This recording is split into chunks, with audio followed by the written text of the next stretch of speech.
कंवारी ननद। अंजलि की उम्र लगभग 30 साल हो चुकी थी। वो एक स्कूल में टीचर की जॉब करती थी। अंजलि के घर में उसकी माँ के अलावा उसका छोटा भाई और भाभी भी रहा करते थे। 30 साल की उम्र होने के बाद भी अंजलि की अब तक शादी नहीं हुई थी। इस बात को लेकर अंजलि की माँ रुक्मिणी देवी काफी परेशान रहा करती थी। माँ, मैं स्कूल जा रही हूँ, जरा मेरा टिफिन तो दे दीजिए। अब क्या पूरी जिंदगी मैं तुझे टिफिन बना कर देती रहूंगी? अरे कुछ सोचा भी अपने बारे में या बस ऐसे ही? क्या माँ, सुबह सुबह फिर वही बातें लेकर बैठ गई। माँ गलत क्या कह रही है अंजलि दीदी? इतनी उम्र हो चुकी है आपकी, माँ कब तक आपकी सेवा करती रहेंगी? भाभी, मैंने माँ को कब कहा कि मेरी सेवा करो? वैसे भी अपना टिफिन मैं खुद तैयार कर लेती हूँ, बस टेबल से उठाकर देने को ही तो कहा था। वैसे अंजलि दीदी, देखा जाए तो टिफिन उठाकर देने की उम्र तो आपकी है। आपका अपना घर परिवार बच्चे होते तो ये जिम्मेदारी आज आप पूरी कर रही होती। एक बात मेरी समझ में नहीं आती, अगर मेरी शादी नहीं हुई तो इसमें मेरी क्या गलती है और तुम सब लोग मेरे पीछे क्यों पड़े रहते हो? अरे कुछ कहना क्या पीछे पड़े रहना होता है? अपने छोटे भाई को देख, तुझसे 3 साल छोटा है लेकिन 2 बच्चे खेल रहे हैं आंगन में। मुझे आप लोगों की कोई बात नहीं सुननी, जा रही हूँ मैं। और आप में से किसी को मेरा कोई काम करने की जरूरत नहीं है, मैं खुद संभाल लूंगी। इतना कहकर अंजलि वहां से चली जाती है। शाम को जब अंजलि अपने स्कूल से लौटकर घर वापस आती है तो उसने देखा कि पड़ोस वाली निर्मला चाची वहां पर बैठी हुई थी। क्या बात है अंजलि बिटिया, नौकरी करके वापस आ गई? जी चाची जी, कैसी हैं आप? मैं तो ठीक हूँ बेटा, तुम बताओ शादी के बारे में कुछ सोचा या नहीं? अरे रहने दीजिए ना, इससे तो शादी की बात करना ही बेकार है। कुछ भी कहो तो गुस्सा करती है, बात बात पर आंखें दिखाती है। माँ, आप ऐसा क्यों कह रही है? मैंने कब आप पर गुस्सा किया? अरे अंजलि बेटा, तुम्हारी माँ ठीक ही तो कहती है। 30 की होने आई हो, अब तुम्हें भी शादी वादी कर लेनी चाहिए। चाची जी, आप तो ऐसे कह रही हैं जैसे शादी करने से मैंने मना किया हो। रहने दीजिए निर्मला चाची, हमारी अंजलि दीदी को अभी तक उनकी पसंद का दूल्हा नहीं मिला ना, इसीलिए वो शादी नहीं कर रही। भाभी, ऐसी कोई बात नहीं है। अरे तो फिर क्या बात है? तुम्हारी माँ ने तुम्हारे लिए इतने रिश्ते ढूंढे लेकिन तुम्हें कोई पसंद ही नहीं आता। क्या है ना चाची जी, हमारी ननद रानी नौकरी जो करती है ऐसे ही थोड़ी ना किसी को पसंद कर लेंगी। अरे भाई, नौकरी का घमंड है तो बात अलग है, कोई और बात हो तो बताओ, कोई रास्ता निकाला जाए। नहीं चाची जी, कोई बात नहीं है, बस मुझे अभी तक अपनी पसंद का कोई मिला नहीं है। सुन लिया आपने, इस लड़की के तो पर निकल आए हैं और इतनी उम्र में अपनी पसंद का कोई मिलेगा भी नहीं इसे। माँ, आप मेरी शादी को लेकर हमेशा मुझे ताने क्यों मारती रहती हैं? अपनी माँ की बातें तो ताने लगती है। ताने हैं? बताओ, मैंने कुछ गलत कहा क्या?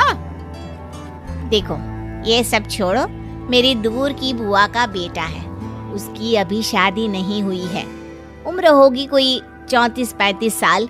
आप कहें तो बात आगे बढ़ाऊं? अरे हाँ, क्यों नहीं, ये भी कोई पूछने की बात है। अरे जल्दी से लड़के को यहाँ बुला लो। माँ, आप मुझसे पूछे बिना मेरी शादी की बात करने जा रही हैं और मेरी उम्र 30 भी पूरी नहीं हुई है। निर्मला चाची कह रही है कि वो लड़का 35 साल का है। अंजलि दीदी, आपको क्या लगता है इस उम्र में कोई फिल्म का हीरो आएगा आपके लिए? देखिए, अब पसंद और नापसंद की बात तो रहने दीजिए, पसंद करने की उम्र तो आपकी निकल चुकी। अब तो जो भी मिले उसी से शादी कर लीजिए, इसी में भलाई है। तेरी भाभी बिल्कुल ठीक कह रही है। अब जैसा रिश्ता मिले उसके लिए हाँ कर देना, ताकि हम भी गंगा नहाए। ठीक है, चलिए मैं उस लड़के को कहती हूँ, वो कल ही अंजलि को देखने आ जाएगा। अगले दिन निर्मला चाची के दूर का रिश्तेदार अंजलि को देखने उसके घर आता है। उसका नाम था अजय। अंजलि जी, तो आप नौकरी करती हैं, वो भी स्कूल में? जी हाँ, मैं स्कूल में टीचर हूँ। हमारी बेटी बहुत होशियार है। अरे पढ़ने लिखने में इतनी होशियार है, इसीलिए तो इसकी नौकरी लगी है स्कूल में। हाँ ठीक है आंटी जी, जरा मुझे भी तो बात करने दीजिए आपकी बेटी से। जी पूछिए ना, क्या पूछना चाहते हैं? अंजलि मैडम, ये तो बताइए कि आपने अभी तक शादी क्यों नहीं की? बस ऐसे ही, कहीं कोई रिश्ता पसंद नहीं आया इसलिए। लेकिन क्या मैं आपसे पूछ सकती हूँ कि आपने शादी क्यों नहीं की? अंजलि, क्या कर रही हो तुम? लड़कियों को इस तरह की बातें नहीं शोभा देती। रहने दीजिए आंटी जी, आपकी बेटी काफी पढ़ी लिखी है, मैं उनके सवाल का जवाब दे ही देता हूँ। वो क्या है ना, मुझे भी अभी तक अपनी पसंद की कोई लड़की नहीं मिली। अच्छा, कोई बात नहीं। वैसे आपकी तनख्वाह कितनी है? कितना कमा लेती है महीने का? जी यही कोई 25,000 महीने। बस 25,000? इतने से क्या होता है?